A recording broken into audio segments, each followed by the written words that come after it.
तो आज हम चर्चा करेंगे, सोच रहे हैं अम, वृंदावन के विषय में। श्रीमद् भागवतम में वृंदावन के विषय में अनेकों श्लोक हैं और हमारे और कई शास्त्र हैं जिसमें वृंदावन के विषय में चर्चा किया गया है। तो उसमें से एक दो श्लोक जो मैंने सुना है या पढ़ा है, उसको पढ़ने, सुनने और समझने का प्रयास करेंगे। उसमें उसमें से उसमें कितना रस है, उस रस को आस्वादन करने का प्रयास करेंगे हम। ये आज का विचार है। तो प्रारंभ करते हैं हम मंगलाचरण से।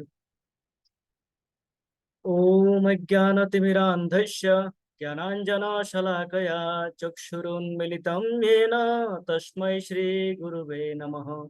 श्रीचैतन्यमनोभीष्टं स्थापितं येन भूतले स्वयं रूपः कदा मह्यं ददाति स्वपदान्तिकम्।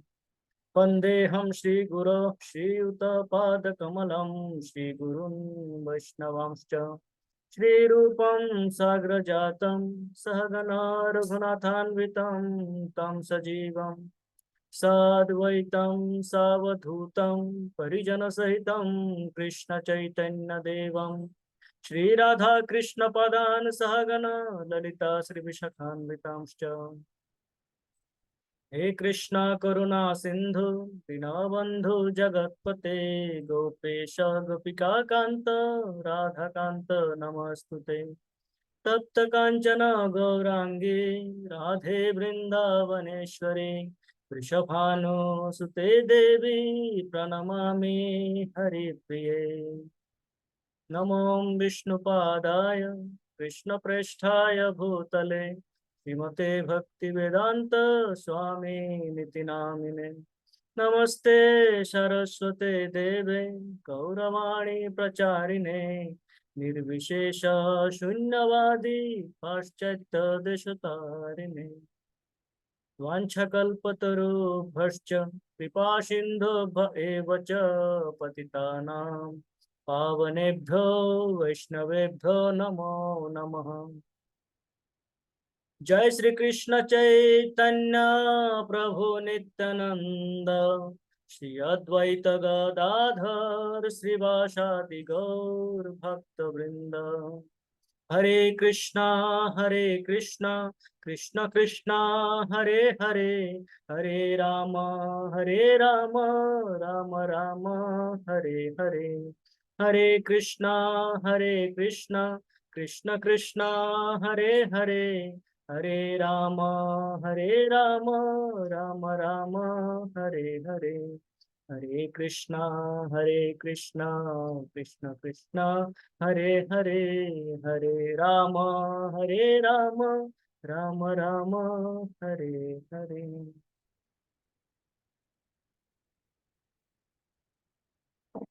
श्रीमद् भागवतम के विषय में कहा गया है कि सदा सेव्या। प्रश्न आया था कि श्रीमद् भागवतम कब पढ़े, कितना पढ़े, क्या हफ्ते में एक बार, दिन में एक बार, महीने में एक बार, भागवत सप्ताह, हाँ, साल में एक बार, इस प्रकार।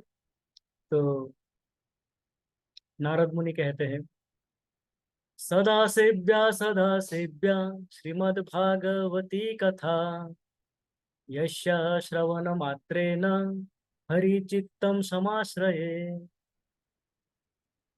नारद मुनि कहते हैं, सदा सेव्या, सदा, प्रतिदिन, प्रतिनियत भागवतम का सेवा करें, प्रतिदिन भागवतम का सेवा करें। सदा सेव्या दो बार बताया, दोहराया है, इंपॉर्टेंट है। बताया कि सदा सेव्या, प्रतिदिन पढ़ना है, प्रत्यह नियमित रूप से भागवतम का सेवा करना है। भागवतम का सेवा क्या है? भागवतम को श्रवण कीर्तन करना, भागवतम को पढ़ना, सुनना, समझना, ये है। तो ये सदा करना है। क्यों? प्रश्न है, क्यों करना है?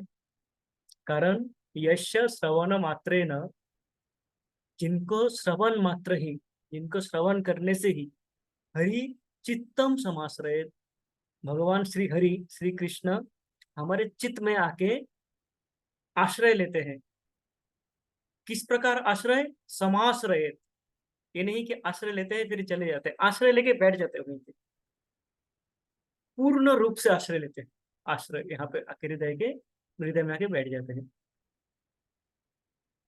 हम्म, तो ये है भागवतम का महात्मा, कि हमें रोज उसका पाठ करना चाहिए, रोज रोज उसको श्रवण करना चाहिए। जब हम प्रतिदिन उसका श्रवण करेंगे तो क्या होता है, भगवान आके हमारे भगवान विशते हृदय, हमारे हृदय में आके भगवान वास करने लग जाते हैं।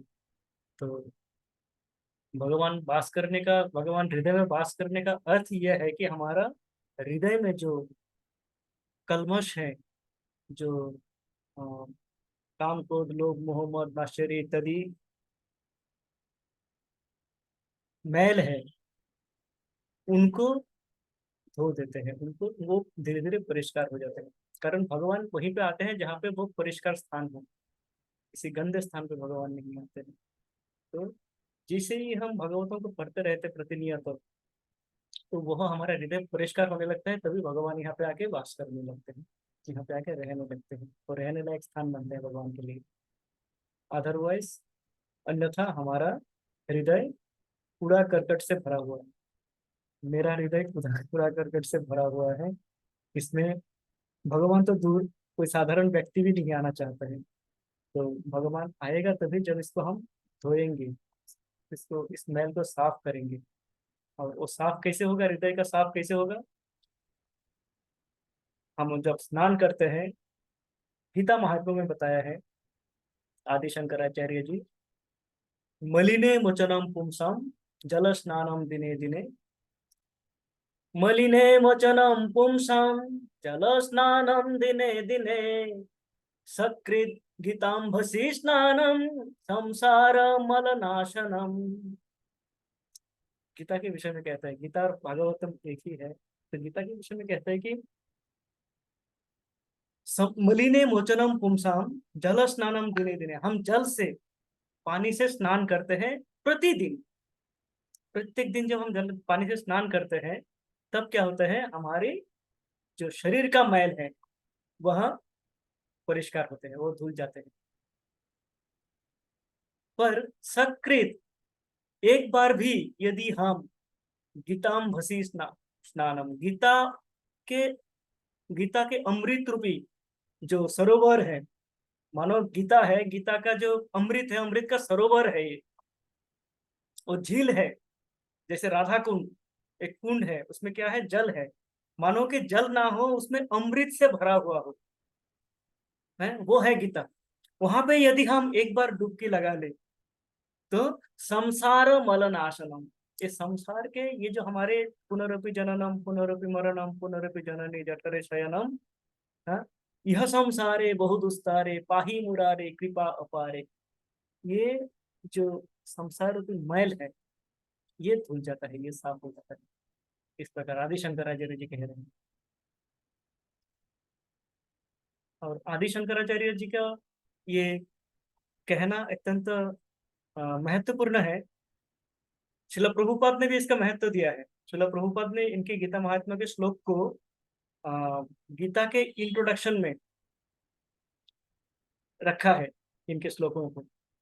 कारण क्या है, आदि शंकराचार्य जी जो कि निराकारवादी थे, जो कि मायावादी थे, इसको प्रच्छन्न मायावादी कहा जाता है, वो दिखावटी रूप से वो मायावादी है, पर वह कृष्ण के रूप और गीता दोनों के ही महिमा वर्णन किए हैं। तो कोई मायावादी यदि कृष्ण के रूप और कृष्ण के वाणी का वर्णन कर रहा हो, इसका अर्थ यह है कि वो मायावादी भी प्रभावित हो गया है कृष्ण के रूप से, और वो मायावादी रहे नहीं, इसलिए उसको कहा जाता है प्रच्छन्न मायावादी, जो कि ढके हुए छुपे हुए, हम्म, असल में वो भक्त है। तो इसलिए इतने इंपॉर्टेंट है, जो कि शिव जी का भक्त है शंकराचार्य जी, शिव जी का ही उनको कलयुग में शिव जी का अवतार माना जाता है।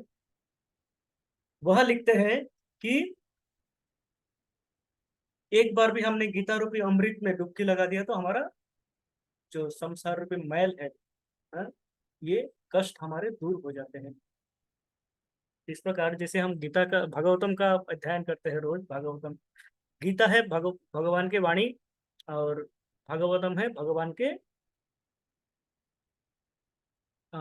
लीलाएं, भगवान के लीलाओं के विषय में वर्णन किया गया है श्रीमद् भागवतम में।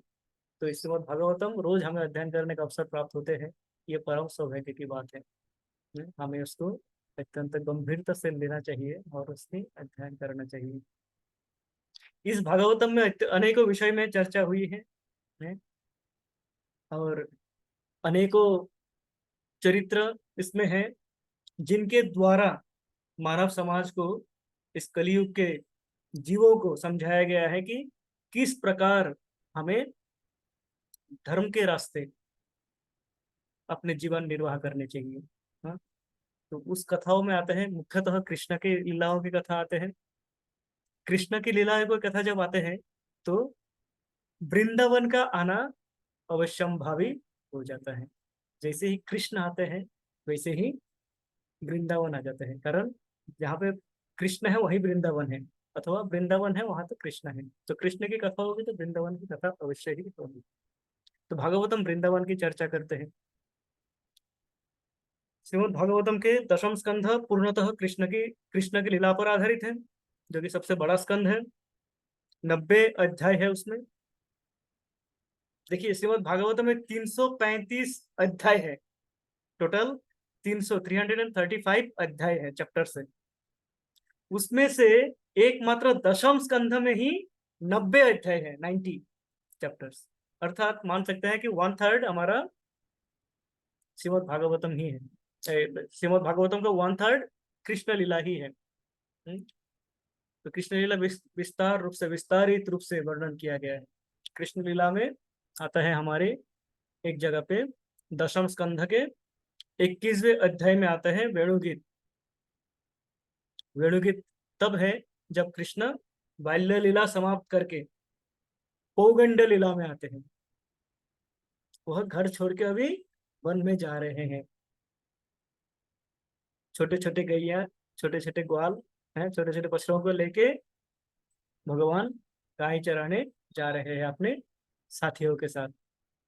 है, वो जो प्रारंभ है वही वहां से वेणुगीत का शुरू होते हैं। वेणुगीत बताते हैं, जैसे वो कृष्ण के रूप का वर्णन करते हैं उसमें, है, कृष्ण के लीलाओं का वर्णन करते हैं, और गोपियों के जो भाव है कृष्ण के प्रति वह वर्णन होते हैं उसमें, वेणुगीत में। तो वेणुगीत भी अत्यंत सुमधुर है, अत्यंत ही अ, श्रुति मधुर जिसे कहा जाता है। सुनने से मान लो कानों से आप अमृत का पान कर रहे हैं। जैसे हम मुख से अमृत का पान करें, मुख से हम मधु यदि पिए तो क्या होगा, मिठास का अनुभव होगा। उस प्रकार ये श्रुति मधुर, कानों से सुनने से मानो कि कान से मधु गिर रहा है, इस प्रकार का अनुभव होते हैं ये वेणुगीत। तो हम वेणुगीत का एक बार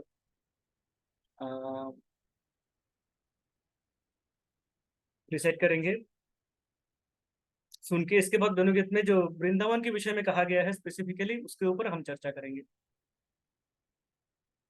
तो श्रीमद् भागवतम दशम स्कंध अध्याय 21 में वेणुगीत है। मैं स्क्रीन शेयर करता हूँ भागवतम, जिनके पास है वो निकाल सकते हैं अथवा स्क्रीन में देख सकते हैं, ताकि हम एक बार वेणुगीत को श्रवण कर लें।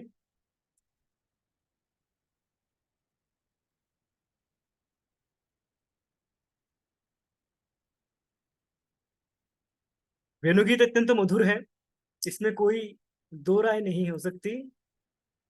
मेरे उच्चारण में, मेरे रिसाइटेशन में भूल हो सकती है, इसके लिए क्षमा प्रार्थी रहूंगा। पर वेणुगीत का जो रस है वो अतुलनीय है। श्री शुक उवाच इत्थं शरद स्वच्छ जलम पद्माकर सुगंधिना न्याविषाद वायुना वातम स गो गोपालकोच्युतः कुसुमित वनराजिषुष्मि भृंग द्विजकुलघुष्ठ सरासरिन् महीध्रम् मधुपतिरवगा ह्यचारयन्गा सह पशुपाल बलश्चुकूज वेणुम्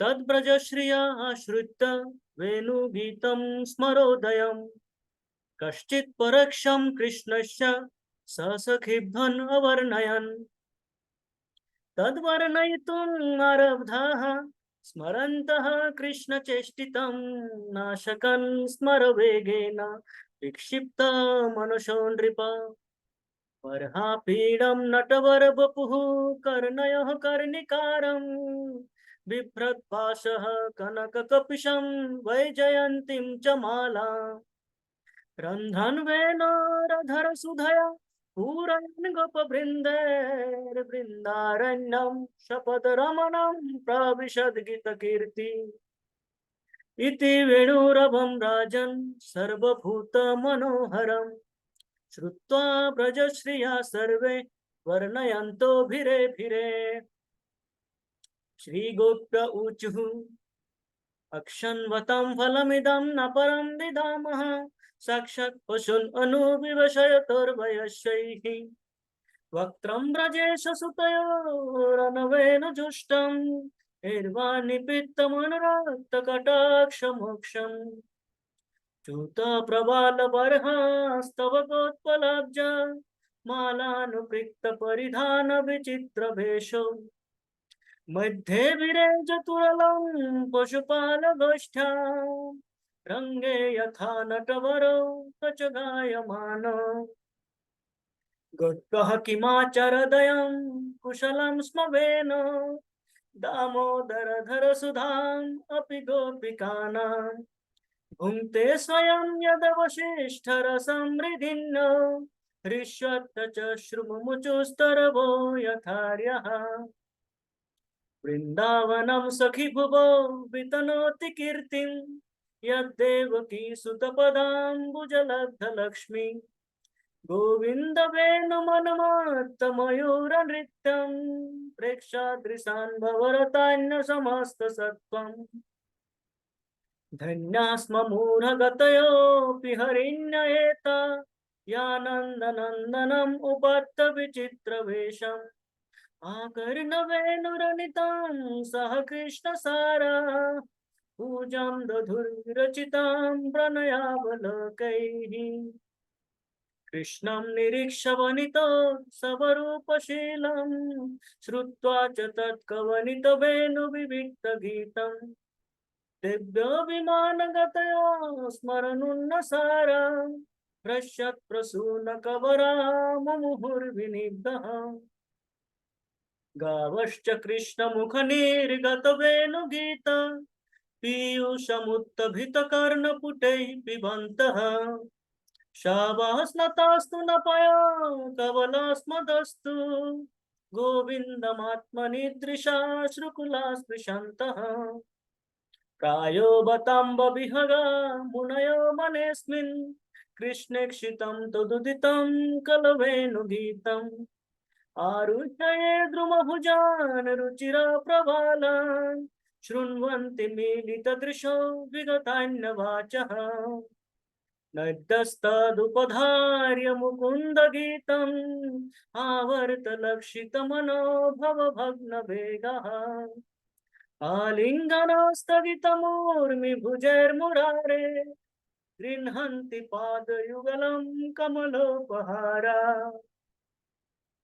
दृष्ट्वा तपे व्रजपशून् सह रामगोप्यैः सञ्चारयन्तमनुवेणुमुदीरयन्तम् प्रेम प्रवृद्ध उदिता कुसुमावलीभिः चक्षुर्व्यधात्त वपुषाम्बुद आतपत्रम् पूर्णापुलिन्द उरुगाय पदाब्जराग श्रीकुङ्कुमेन दयितार्तनमण्डितेन तद्दर्शनस्मररुजा त्रिनरुषितेन लिम्पन्त आननकुचेषु जहुस्तदाधिम् हन्तायमद्रिरबला हरिदासवर्यो यद् रामकृष्णचरणस्पर्श प्रमोदः मानं तनोति सह गणयोस्तैर्य पानी असूय बस कंदर कंद मुले गागोपकैरनुवनं नयतोरुदार वेणुशनैकलपदस्तनुभृत्तुषट्कः अस्पन्दनं गतिमतां पुलकस्तरुणां निर्योगपाशकृतलक्षण योर्विचित्रम् एवं विधा भगवतो या वृन्दावनचारिणः वर्णयन्तो मिथो गोप्यः क्रीडास्तन्मयतां युयुः हरे कृष्णा कृष्ण कृष्ण हरे हरे हरे राम राम राम हरे हरे। ये थे सुमधुर वेणुगीत। उसमें ये 10वां श्लोक, श्लोक संख्या 10, जो कि वृंदावन के विषय में बता रहे हैं। हाँ? इसमें बताते हैं, वृंदावनम सखी भुवो वितनोति कीर्तिम यद देवकी सुतपदाम्बुजलब्ध लक्ष्मी गोविंद वेणुमनुमातत मयूर नित्यम प्रेक्षादृशन् वरतान्न समस्त सत्वम। तो ये वेणु गीत शुद्ध गोस्वामी कहते हैं कि जैसे वन में प्रवेश करते हैं वेणु बजाते हुए श्री कृष्ण, प्राविशद गीत कीर्ति की, वेणु बजाते हुए तो वन में प्रवेश करते हैं। जब वन में प्रवेश करते हुए जाते हुए देख के जो गोपीगण है, गोपीगण गोपियां, वह आपस में एक दूसरे से वर्णयंतो भिरे भिरे, वह आपस में एक दूसरे से बात कर रहे हैं, चर्चा कर रहे हैं कृष्ण के विषय में, कृष्ण के विषय में वह चर्चा कर रहे हैं। और चर्चा करते हुए इनमें इतना आवेग आ जाते हैं, इतना आवेगिक हो जाते हैं वो, कि वो क्या होता है, इनका कृष्ण के विषय में बोलते बोलते इनका कभी कभी जैसे वाक रुद्ध हो जाते हैं, जैसे उनका गला चोक चोक हो जाता है, रुक जाते हैं, बोल नहीं पाते हैं। बताते हैं, तद्वर्णयितुम् आरब्धाः स्मरन्तः कृष्णचेष्टितं नाशकन् स्मरवेगेन विक्षिप्त मनसो नृप। आवेग से इनका मन विक्षिप्त हो जाते हैं। इस कारण वो कृष्ण की चर्चा कर रहे हैं, कृष्ण की लीलाओं के विषय में, कृष्ण चेष्टितम अर्थात कृष्ण के लीलाओं के विषय में चर्चा कर रहे हैं। करते करते उनका वाक रुद्ध हो जाते हैं, चुप हो जाते हैं, बोल नहीं पाते हैं। इतना आवेग है कृष्ण के लिए, इतना प्रेम है कृष्ण के लिए, है इतना भाव है कृष्ण के लिए उनका। तो वो चर्चा कर रहे हैं। क्या चर्चा कर रहे हैं? शुद्ध गोस्वामी कहते हैं, वो चर्चा करते हैं कृष्ण के विषय में, कृष्ण वन में गए, उनका कितना मुखमंडल कितना सुदृश्य है? वह किस किस प्रकार अपने मधुर स्वर में वेणु बजाते हुए जा रहे हैं, अपने सखाओं के साथ जा रहे हैं। एक ईर्षा भी है कि ये सखा गण जो है ये पुरुष शरीरधारी है, तो वो कृष्ण के साथ वन में जा सकते हैं, कोई इनको रोकते नहीं है। और हमारा देखो, हम स्त्री शरीर में हैं, तो हम इनको देख भी नहीं सकते हैं। दिन में हम हमारे कार्यों में, घर के कार्यों में व्यस्त रहते हैं, रात में हम घर से बाहर नहीं निकाल सकते हैं, तो हम कृष्ण को कभी मिल ही नहीं पाते हैं। और ये गोप सखागण वह दिन भर कृष्ण के साथ में रहते हैं। ऊपर से ये बांसुरी, बांसुरी तो मानो 24 घंटा कृष्ण के साथ रहते हैं, कृष्ण के संग छोड़ता ही नहीं है वो, है। कृष्ण वन में जाए तो बांसुरी साथ में होठों में चिपके हुए, कृष्ण घर में हो तो बांसुरी इनके कोमरबंध में बंधे हुए हैं। जब कृष्ण सो रहे हो तब भी कहते बांसुरी इनके सिरहाने पे रहते हैं। वो तो संग कभी छोड़ता ही नहीं है 24 घंटा। ये बांसुरी के ऊपर भी वह थोड़ा सा ईर्षान्वित हो जाते हैं, जिसको कहते हैं ट्रांसेंडेंटल एनवी। माँ राधा अथवा गोपियों को ईर्षा करने लायक कोई भी वस्तु इस जगत में है नहीं, चाहे भौतिक हो चाहे आध्यात्मिक हो, कारण माँ राधा का स्थान सर्वोपरि है। ये किनको ईर्षा करेंगे, सब इनके सामने छोटे। पर ये एक दिव्य अनुभूति है, कारण प्रेम में थोड़ा सा ईर्ष्या का अनुभूति, प्रेम की अनुभूति को बढ़ाते हैं, ये कहते हैं। तो इसलिए आचार्यगण कहते हैं कि एक दिव्य ईर्ष्या की भाव आते हैं, जिसको इस श्लोक में प्रकाश होते हैं, जिसमें माँ राधा रानी कह रही है 9 नंबर श्लोक में, गोप्तः किमाचरदयं कुशलं स्म वेणोर् दामोदर सुधाम अपि गोपिकानां भुङ्क्ते स्वयं यदवशिष्ठरसमृद्धिर्न हृष्यत च मुमुचुस्तरभो यथार्यः। राधा रानी कह रहे हैं कि गोप्या किम आचरदयम कुशलम स्म वेणु। देखो कितना आश्चर्य की बात है, ये वेणु, ये बांसुरी क्या ऐसा अच्छा कार्य किया होगा, क्या ऐसा शुभ कार्य कर्म किया होगा, है कि ये दामोदर अधर सुधाम, दामोदर कृष्ण के अधर सुधा का पान करते रहते हैं, दामोदर के अधर सुधामृत का पान करते रहते हैं। अपि गोपिका नाम, ये दामोदर के अधर सुधा, जो कि अधरामृत, जो कि गोपियों के लिए है, कहते हैं कि अधर अमृत गोपिका नाम, गोपियों के लिए है ये अधर अमृत, और किसी के लिए नहीं है। पर ये बांसुरी को देखो, ये वेणु को देखो, ये सारे रस पी जाते हैं दिन भर, कृष्ण के होठों से चिपका रहता है और होठों का रस पान करते रहते हैं। उसके बाद क्या करते हैं, है? कि बचे खुचे जो रस है, खुद तो दिन भर चिपके रहते हैं और सारे रस ये पान कर लेते हैं अधर के। फिर क्या करते हैं, भूंगते स्वयं, स्वयं तो भोग करते ही है, यद अवशिष्ट रसम हृदिन्य, जो भी अवशिष्ट रस बच जाते हैं वो क्या करते हैं, ऋष्य तचश्रु मुमुचु स्तरवो यथार्यः। वो वो जो बांसुरी वो बने हैं बांस से, अर्थात ये जो वृक्ष है, ये वृक्ष इनके पूर्वज हैं, तो ये अपने पूर्वजों को बाकी रस पिलाते हैं।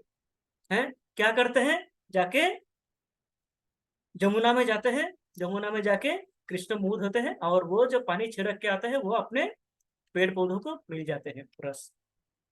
तो ये बांसुरी स्वयं समस्त अधर सुधा कृष्ण के पान कर लेते हैं, जो कि गोपियों के लिए है। गोपियों को कुछ मिलता नहीं है, जो भी बचा खुचा रस है वो भी वो अपने पूर्वजों में, वृक्ष अथवा नदियों में बांट देते हैं, कुछ यमुना में चले जाते हैं, कुछ वृक्षों को चले जाते हैं, हमारे लिए कुछ नहीं बचते हैं। तो ये एक तरह का एक दिव्य ईर्ष्या की भाव उसमें देखा जाता है। ये देख के आचार्यगण कहते हैं कि 10वां श्लोक आते हैं, वृंदावनम सखी भुवो वितनोति कीर्ति है। विशाखा सखी जब देखते हैं कि ये माँ राधा थोड़ा सा विचलित हो रहे हैं, तब उस विषयांतर के लिए विषयांतर कर देते हैं, टॉपिक को चेंज कर देते हैं विशाखा देवी, ताकि माँ राधा रानी पुनः उस मूड में आए जब वो वेणुगीत का स्वाद आस्वादन कर पाए। तो तब विशाखा सखी कहते हैं कि वृंदावनम सखी भुवो वितनोति कीर्तिम यद्देवकी सुतपदाम्बुजलब्ध लक्ष्मी गोविंद वेणुमनुवात मयूर नृत्यं प्रेक्षादृशान् भवरतान्य समस्त सत्वम्। तो कहते हैं वृंदावनम सखी भुवो वितनोति कीर्ति, सखी, अरे सखी, अरे राधे राधिके, सुनो, ये जो वृंदावन है, ये वृंदावन है, भुवो, इस भुवन में है क्या कर रहे हैं, वितनोति कीर्ति, मानो कीर्ति का प्रचार कर रहे हैं। इस पृथ्वी का कीर्ति इस वृंदावन समग्र त्रिभुवनों में, तीनों भुवनों में जैसे प्रचार कर रहे हो, है कि ये पृथ्वी कितने गौरवान्वित है। कैसे गौरवान्वित हो गया, क्या हो गया पृथ्वी को, कहते हैं यद देव की सुत पदाम्बुज लब्ध लक्ष्मी है, जहां पे देवकी सुत, देवकी सुत कौन है? देवकी के पुत्र, देवकी के पुत्र कौन है? कृष्ण। कृष्ण के पदा अंबुज, चरण कमल, अंबुज अर्थात कमल, पद अंबुज चरण कमल का स्पर्श इस पृथ्वी को मिल रहे हैं। वृंदावन में, एकमात्र वृंदावन में ही, ब्रज में ही कृष्ण की लीला है जहां पे कृष्ण का चरण स्पर्श धरती को मिलते हैं, धरती माता को कृष्ण का चरण स्पर्श मिलते हैं। बाकी जैसे ही कृष्ण वृंदावन छोड़ के मथुरा जाते हैं, वो बन जाते हैं वहां पे है मथुराधीश। फिर द्वारका में जाते हैं द्वारकाधीश, द्वारकाधीश के वेश में क्या होता है? उनके चरण में जूते रहते हैं, है? राजवेश में रहते हैं। राजवेश में क्या है? वो ऐसे ही खाली पैर नहीं रहते हैं, उनके पाँव में जूते होते हैं। पर वृंदावन में जब गोचारण लीला करते हैं, और वृंदावन में जो भी लीलाएं किए हैं, सब क्या है? बिना किसी जूते या चप्पल के, है? वहां पे चरण का स्पर्श, जो चरण स्पर्श है वो इस भूमि को मिलते हैं। तो विशाखाशकी कहते हैं कि ये चरण स्पर्श इस यहाँ पे वृंदावन में माँ धरती को मिल रहे हैं, और माँ धरती इससे इतना गौरवान्वित हो रहे हैं कि मानो उनका कीर्ति समग्र विश्व में फैल रहा है, समग्र ब्रह्मांड में फैल रहे हैं, तीनों भुवनों में, तीनों लोकों में इनका कीर्ति फैल रहे हैं, प्रचार हो रही है कीर्ति की।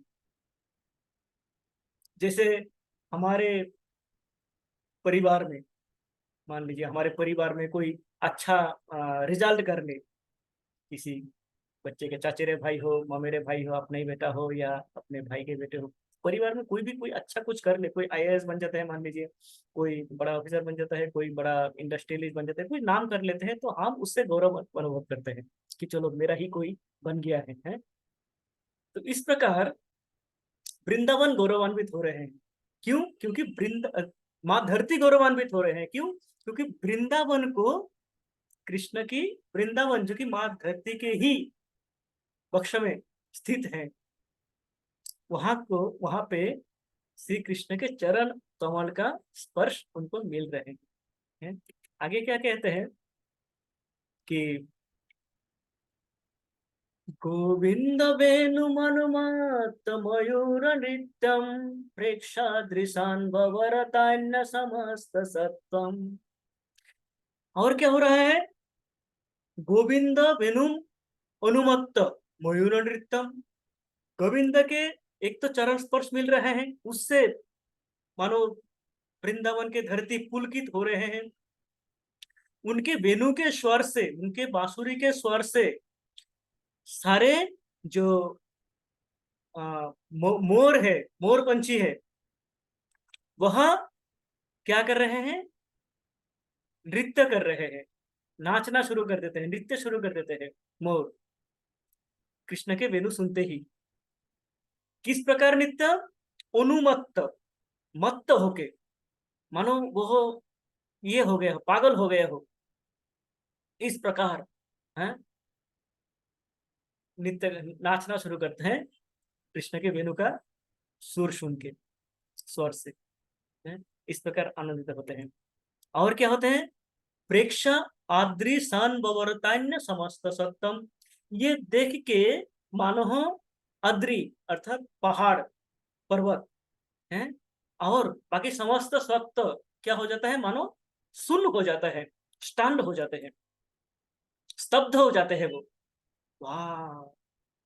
देख के जैसे वो एक जगह पे स्थिर हो, जैसे हम बहुत ही अच्छा कोई चीज देख ले एक बार, तो हम रुक जाते हैं एकदम वहां पे, हम उसको छोड़ के आगे नहीं बढ़ते, इधर उधर हमारा चुप के पत्तियां भी हिलते नहीं है, हम ऐसे एक टक देखते रहते हैं, जिसको कहते हैं एक टक देखते रहना एकदम, स्थाणु होके।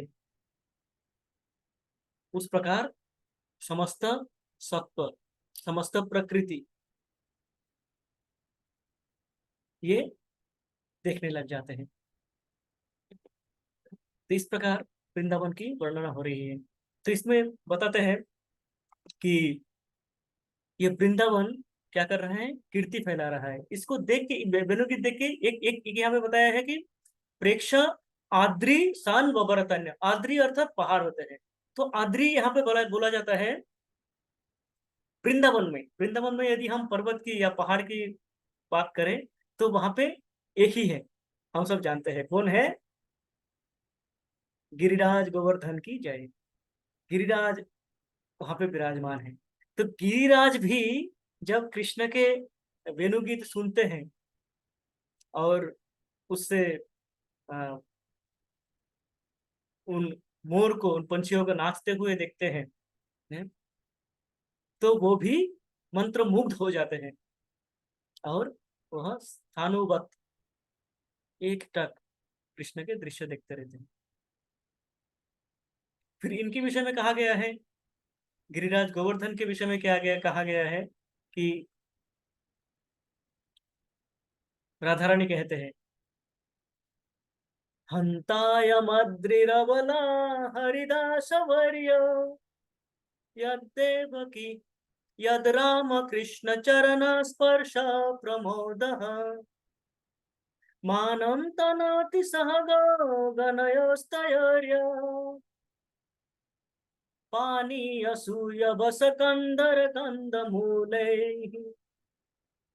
तो ये जो गिरिराज गोवर्धन है वह इतना आप्लुत होता है, इतना भक्त बन जाता है कि वो कह रहा है, राधा रानी कह रहे हैं कि हंता अयम अद्रिर अवला, अरे सखियो देखो, वाव। हंता अर्थात वाव, अर्थात वाह, कितने आश्चर्यजनक दृश्य है। कहते हैं कि अरे वाह, ये गिरिराज को देखो। हाँ? मानो ये हरिदासो वरियो, मानो ये भगवान के जो सेवक है, सेवकों में वो श्रेष्ठ है, सर्वश्रेष्ठ हो। ये गिरिराज तो क्या है, जो भगवान के जितने भी दास है, दास है, दासानुदास है, उनमें सर्वश्रेष्ठ है वो। किस प्रकार, किस प्रकार से वो श्रेष्ठ है, बताते हैं कि यद रामकृष्ण चरण स्पर्श प्रमोद, कारण गिरिराज में भी राम कृष्ण बलराम और कृष्ण, श्री कृष्ण स्वयं कृष्ण बलराम के साथ क्या करते हैं, चरण स्पर्श वहां पे भी मिलते हैं। कारण प्रमोद के लिए, आनंद के लिए कृष्ण गिरिराज के ऊपर जाते हैं। और अकेले नहीं जाते हैं, साथ में रहते बलराम, साथ में रहते उनके सखागण, और जितने गौ माताएं बछड़े लेके गए हैं और जो भी पशु लेके गए हैं वह सबको लेके वो गिरिराज पे जाते हैं। तो गिरिराज को क्या करते हैं, गिरिराज को ये चरण स्पर्श का जो सौभाग्य है, ये गिरिराज को भी प्राप्त होती है, गिरिराज को भी मिलते हैं, हैं? और गिरिराज क्या करते हैं उस समय, हैं? कैसे वो सर्वश्रेष्ठ भक्त है, कैसे माना जाता है, कहते हैं कि हंतायमद्रिरवला हरिदास वर्य यद राम कृष्ण चरण स्पर्श प्रमोदः मानं तनोति सहगो गणयोस्तयोर्य। मानम तनोति, वह सम्मान देते हैं। जैसे हमारे घर में कोई आते हैं तो हम उनको क्या देते हैं, मान देते हैं, सम्मान देते हैं, आइए बैठिए, कम से कम बोलते हैं, बिठाते हैं। हमारे पुराने जमाने में ये था कि कोई घर में आते तो उनको बिठाना, उनको जल देना, उनको कुछ खाने को देना, उसके बाद उनसे वार्ता शुरू करना, ये था हमारा कस्टम, हमारा रीति नीति हमारा इस प्रकार था, जो वैदिक संस्कृति है। आज शहरों में आके ये सब बदल गया है, हम दरवाजे से बात करके हाँ हाँ भाई भाई कर देते हैं। पर वैदिक संस्कृति कहते हैं कि कोई जब घर में आए हो, उनको आप्यायन करके घर में बुलाए, बिठाए, पानी दे, उनको उनको कुछ खाने को पूछे, उनको आराम से बिठाए, फिर उनसे वार्ता प्रारंभ करें। तो ये जो संस्कृति है, ये पूरा गिरिराज जी मान रहे थे, मान के चल रहे थे। वो क्या कर रहे थे, मानम तनोति, मान दे रहे थे, किसको है, सबको, कृष्ण को। सहगा मानम तनोति सहगो गणयोस्तयोर्य, जो भी गो पशु माताएं और जो भी उनके बंधुगण है, सखागण है, सबको वो आदर पूर्वक अपने घर में मानो बुला रहे हो, सबके लिए जगह दे रहे थे, सबके लिए बैठने का जगह, सबके लिए बैठने का स्थान दे रहे थे। और क्या कर रहे थे? पानीय, और जैसे उनके झरना से जैसे पानी दे रहे हो भगवान को, है, और उनके सखागण को, समस्त पशुओं को, है, पानी पूछ रहे हो, है, पानीय। उसके बाद क्या दे रहे हैं? पानी दे रहे हैं, पूछ रहे हैं कि जल पान कीजिए, ठंडा होइए। उसके बाद है अवसकंदर कंदमूल, कंद कंदमूल ही, फल मूल कंदमूल इत्यादि वह प्रदान कर रहे थे उनके भोजन के लिए, कि पान कीजिए जल, भोजन कीजिए। फिर अपने गुफाओं को दे रहे थे, अपने गुफाओं को बैठने का स्थान, कि यहाँ पे बैठ के स्थान लीजिए, आराम कीजिए, धूप में थक गए होंगे, आके बैठिए, अपना जो पसीना है उसको सुखाइए। इस प्रकार वृंदावन उनको सम्मान दे रहे थे। तो वृंदावन आप्लुत हो जाते हैं जब देखते हैं कि कृष्ण, गोवर्धन, गिरिराज गोवर्धन आप्लुत हो जाते हैं जब देखते हैं कि कृष्ण की वेणु बज रहे हैं, कृष्ण वृंदावन में आ रहे हैं वेणु बजाते हुए, और उनके वेणु के गीत से समस्त जो पंछीगण है, उनमें से जो मोर पंछी है मुख्यतः, वह नृत्य शुरू कर देते हैं। बाकी जो गौ माताएं हैं, गौ माताओं का क्या होता है? गावश्च कृष्ण मुख निर्गत वेणु गीत, पीयूषमुत्तभित कर्ण पुटे पिबन्तः, शावास्नुतास्तनपय कवलास्मदस्तुर्, गोविंदमात्मनिदृशा श्रुकुला स्पृशन्तः।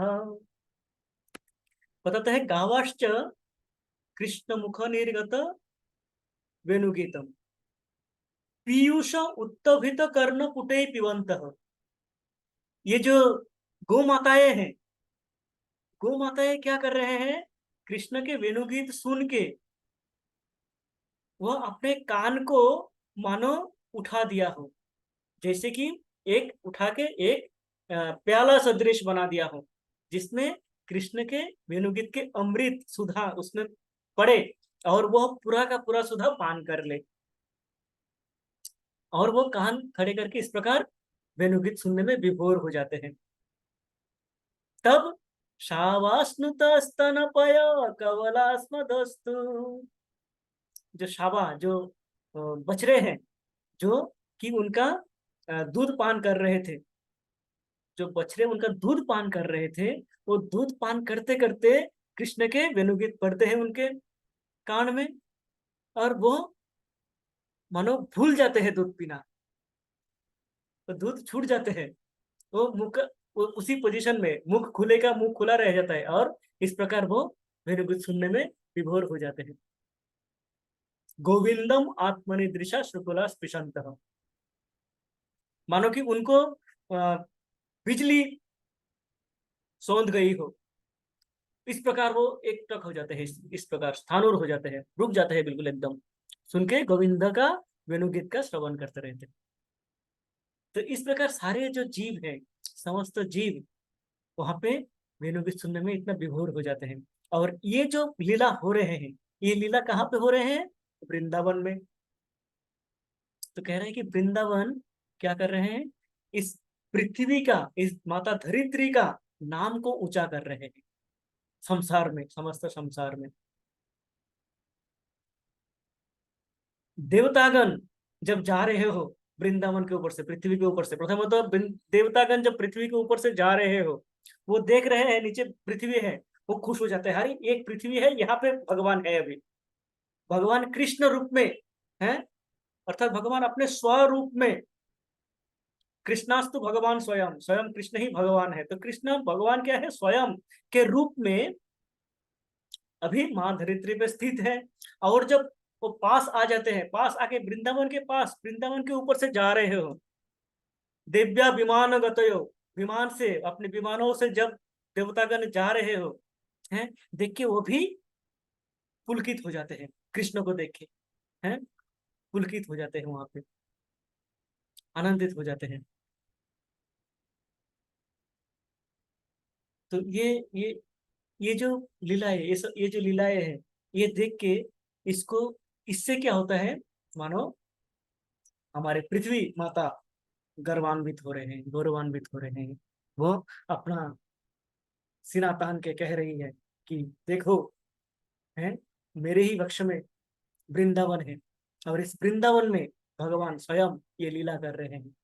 भगवान अपने चरण के चिन्ह इस वृंदावन में छोड़ रहे हैं, चरण स्पर्श का सौभाग्य इस वृंदावन को प्रदान कर रहे हैं। तो ये वृंदावन समग्र पृथ्वी का गौरव के कारण बने हैं, गौरव का स्थान बने हैं, गौरवान्वित कर रहे हैं। इस प्रकार कुछ ही दिवस पूर्व परम पूज्य महाराज जी ने हमें यह अवसर दिया था कि हम ही 2-3 दिन वृंदावन में रहे, और वहाँ पे हमारी वो क्षमता नहीं है कि हम सारे जो कृष्ण लीला का रस है, उस रस को वृंदावन में रह के आस्वादन कर पाए, कारण वो क्षमता पाने के लिए हमें, मुझे और कई जन्मों का तपस्या करना होगा। इसी वृंदावन में बैठ के हमारे जो षड गोस्वामी है, षड गोस्वामी ने कृष्ण की लीला अपने चक्षु से दर्शन किए, वह दर्शन किए और कृष्ण के रूप गुण लीला इत्यादि के विषय में लिखे। चैतन्य महाप्रभु इसी वृंदावन में जाके जो कृष्ण के लीलाओं के स्थान है, उन स्थानों को उजागर किए पुनः, जो कि कली के प्रारंभ में ही प्राय विलीन हो रहे थे, वह पुनः उनको उजागर, जागृत किए हमारे लिए। हमारे आचार्यों ने वहाँ पे बैठ के जो अमर कथाएं लिखी हैं, जिसको पढ़ के, जिसको हम पढ़ के अथवा जिसका श्रवण करके हम उनके चक्षु से भगवान का दर्शन कर सकते हैं, कृष्ण का दर्शन कर सकते हैं। हम वृंदावन में जाएंगे, हमारी आंखों से यदि हम वृंदावन का दर्शन करना चाहे तो हम क्या देखेंगे, हमें ये नोएडा की गलियां, गाजियाबाद की गलियां और वृंदावन की गलियों में कोई पार्थक्य हमें समझ में नहीं आएगा। पर जब हम उनके चक्षुओं से देखेंगे, तब हम देखेंगे कि ये वृंदावन कितने महान है। गोपी गीत में गोपियां कहते हैं, स्मरण आ रहा है, गोपी गीत में गोपियां कहते हैं, गोपी गीत में कहते हैं जयति ते अधिकम। गोपी गीत का प्रथम श्लोक है, जयति तेऽधिकम् जन्मना व्रज श्रयत इंदिरा शाश्वतत्र हि दयित दृश्यता दीक्षुतावका तयि धृता सवा त्वां विचिन्वते। ये गोपी गीत वृंदावन में ही एक बार स्वयं महाराज के समक्ष बैठ के सुनने का सौभाग्य प्राप्त हुआ था। जबकि इसको गोपी गीत का स्मरण होता है, तब मुझे वो दृश्य समझ में आता है जब महाराज गा रहे थे और हम सामने कई हजारों भक्त सामने बैठ के सुन रहे थे, उसमें से मैं भी एक था। तो वो मानो जैसे वो वही महाराज के स्वर जैसे सुनाई देते हो, मधुर है। तो इसमें गोपियां कह रहे हैं, जयति तेधिकम जन्मना व्रज, जयति ते अधिकम, अधिकम जयति, मानो अधिक जय हो गए हो, हैं? वृंदावन तो जय है ही है वृंदावन का, मानो वृंदावन का जय अधिक हो गए हो। Okay, sorry. तो नेपाल भक्तों का भी आज कथा है, तो मैं इसको आगे नहीं बढ़ाता हूँ, यहीं पे मैं समाप्त करता हूँ और समय भी हो चुका है। तो मैं मात्र इतने कहता हूँ कि गोपिया भी वहां पे कह रहा है कि ये जो कृष्ण जयति तेधिकम जन्मना ब्रज, ब्रज में कृष्ण जन्म लेके मानो वृंदावन को और ब्रज को और जयी बना दिया हूँ। जय कृष्ण, वृंदावन का ब्रज का जयकार तो वैसे ही है ही है, उसको अधिक जय कर दिया हो। इस प्रकार जयति देखम जन्मना ब्रज। तो गोपीगण प्राय बार बार बता रहे हैं कि ये कृष्ण के जन्म से क्या हो रहा है, हमारी वृंदावन, कृष्ण वृंदावन में कृष्ण के आने से हमारी वृंदावन की मान बढ़ रहा है, वृंदावन की मान बढ़ने से हमारी पृथ्वी माता की मान बढ़ रहे हैं समग्र भुवनों में। इस प्रकार वह तीनों गीत का रस आस्वादन करते हैं, भगवान का ग्लोरिफिकेशन, भगवान का जयकार करते हैं। तो ये जो भी पढ़ा था, समझा था, सुना था, श्रवण किया था, उससे जो भी समझ में आया उतना बोल पाया। उसमें त्रुटियां जो रहेगी हो उसके लिए क्षमा प्रार्थी हूँ, और आशीर्वाद प्रार्थी हूँ आप सबसे, सर्वद आशीर्वाद चाहता हूँ कि आप आशीर्वाद करें कि ये रस आस्वादन में मति मेरा सदा सर्वदा लगा रहे, मति भ्रष्ट ना हो। वाञ्छाकल्पतरुभ्यश्च कृपा सिन्धुभ्य एव च पतितानां पावनेभ्यो वैष्णवेभ्यो नमो नमः।